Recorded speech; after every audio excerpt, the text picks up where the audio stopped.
दोस्तों, आज हम लोग जानने वाले हैं आरपीएफ रेलवे सुरक्षा बल की जो 2019 में परीक्षा हुई थी।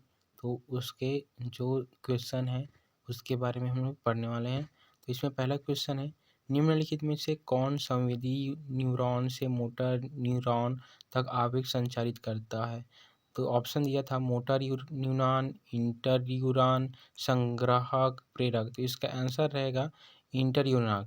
इसका आंसर में लिखा है इंटर न्यूरॉन मस्तिष्क तक जाने वाली सूचना और आने वाली सूचना के बीच एक रे स्टेशन के रूप में कार्य करते हैं। वे न्यूरोट्रांसमीटर से के मुक्त होने के साथ साथ तंत्रिका दोलन, न्यूरोजेनिस और अनैतिक सजगता के माध्यम से ये अन्य न्यूरॉन को संबोधित करने में महत्वपूर्ण भूमिका निभाते हैं।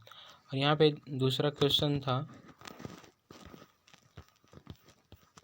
हमारा दूसरा क्वेश्चन है, किस देश को हजार झीलों की भूमि के रूप में जाना जाता है?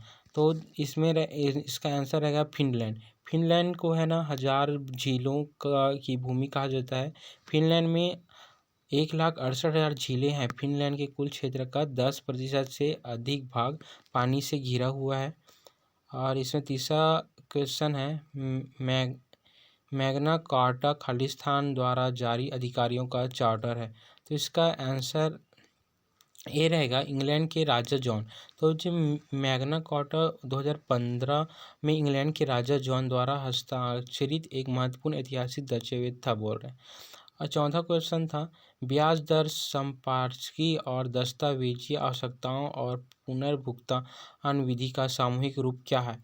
तो इसका ऑप्शन दिया था आश्रित, राजस्व घाटा, क्रेडिट की शर्तें, बैंक की शर्तें। तो इसका आंसर रहेगा क्रेडिट ऋण की शर्तें। तो दिया है यहाँ पे ब्याज दर संपार्श्विकी और दस्तावेजी आवश्यकताओं और पुनर्भुगतान विधि का सामूहिक रूप क्रेडिट की शर्तें हैं। क्रेडिट की शर्तों में ब्याज दर, मूल राशि, संपार्श्विकी विवरण और पुनर्भुगतान की अवधि जैसे वितरित विवरण होते हैं। ये सभी शर्तें किसी उधारकर्ता को ऋण देने से पहले तय की जाती है। पांचवा क्वेश्चन था, पदार्थ की मात्रा को SI इकाई में कैसे नापा जाता है? तो पदार्थ की मात्रा को हम किससे नापे जाते हैं? इसका ऑप्शन है बी क्या दिया हुआ है? मोल से पदार्थ की इकाई को मोल से नापा जाता है। छठवां क्वेश्चन, निम्नलिखित में से कौन सा खेल टेबल की सहायता से खेला जाता है? जो टेबल टेनिस है ना, उसको टेबल की सहायता से खेला जाता है। और टेबल टेनिस का जन्मदाता जो है इंग्लैंड है। तो ये टेबल टेनिस की शुरुआत 1926 में हुआ था। और यह सातवां क्वेश्चन, निम्नलिखित में से किस खेल में गोलकीपर को हेलमेट पहनना आवश्यक? गोलकीपर जो हॉकी में रहता है ना, वहाँ पे गोलकीपर को हेलमेट पहनने की आवश्यकता होती है। और जो हॉकी की शुरुआत हुई थी ना, वो 1527 में हुई थी। कहाँ हुई थी? स्कॉटलैंड में हुई थी। ठीक है। और हॉकी के सर्वोच्च संस्था अंतर्राष्ट्रीय हॉकी महासंघ है, जिसकी स्थापना 7 जनवरी 1924 में की गई थी। हॉकी एक ऐसा खेल है जिसमें दो टीमें लकड़ी या कठोर धातु का फाइबर से बनी विशेष लॉठी की सहायता से रबर या कठोर प्लास्टिक की गेंदों को अपनी विरोधी टीम के विरुद्ध गोल करते हैं।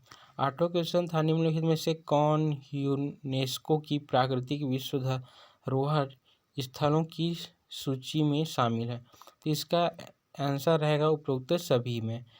और नौवां क्वेश्चन था, खेजियोपालरी झील निम्नलिखित में से किस राज्य में स्थित है? तो ये सिक्किम में स्थित है। हमारे संविधान की प्रस्तावना में स्वतंत्रता, समानता और बंधुत्व के आदर्श कहाँ से लिए गए हैं? इसका जो फ्रेंच क्रांति है ना, तो वहाँ से लिया गया है। और इसमें 11वां क्वेश्चन था, पुष्कर मेला भारत के किस राज्य में आयोजित होने वाले वार्षिक पशु मेला है? तो इसका आंसर राजस्थान रहेगा। राजस्थान में जो है पुष्कर मेला लगता है, अजमेर जिले में। और भारत की वन नीति में देश के क्षेत्रफल के निम्नलिखित में से किस अनुपात में वन रखने का लक्ष्य निर्धारित किया गया है? तो 33%। इसका आंसर रहेगा 33%। राष्ट्रीय वन नीति 1988 की परिकल्पना है कि भौगोलिक क्षेत्र का 33% भाग वन या वृक्ष आवरण के अंतर्गत होना चाहिए।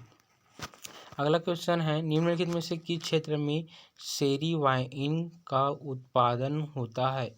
तो जो शेरी वाइन का उत्पादन स्पेन में होता है। अगला क्वेश्चन है, निम्नलिखित में से कौन सी पुस्तक राजा राम मोहन राय द्वारा लिखी गई है? तो राजा राम मोहन राय द्वारा लिखी गई गिफ्ट टू मोटो थिक्स, जो ऑप्शन नंबर सी है। इसका आंसर ऑप्शन नंबर सी रहेगा।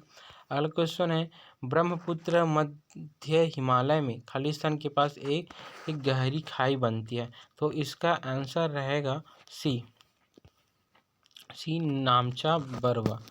अगला क्वेश्चन है, वर्ष 1887 में वायसराय लिंटन ने भारत की महारानी के रूप में किसे सम्मानित करने के लिए एक दरबार का आयोजन किया था?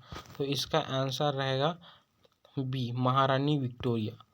अगला क्वेश्चन है, भारतीय राष्ट्रीय कांग्रेस की अध्यक्ष बनने वाली पहली महिला भारतीय कौन थी? तो सरोजिनी नायडू थी। बजने वाली ध्वनि उत्पन्न करने वाली धातुओं को क्या बोला जाता है? तो इसका आंसर ध्वनात्मक कहा जाता है।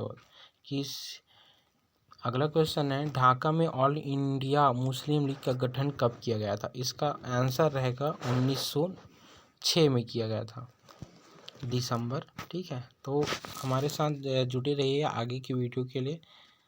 Thank you.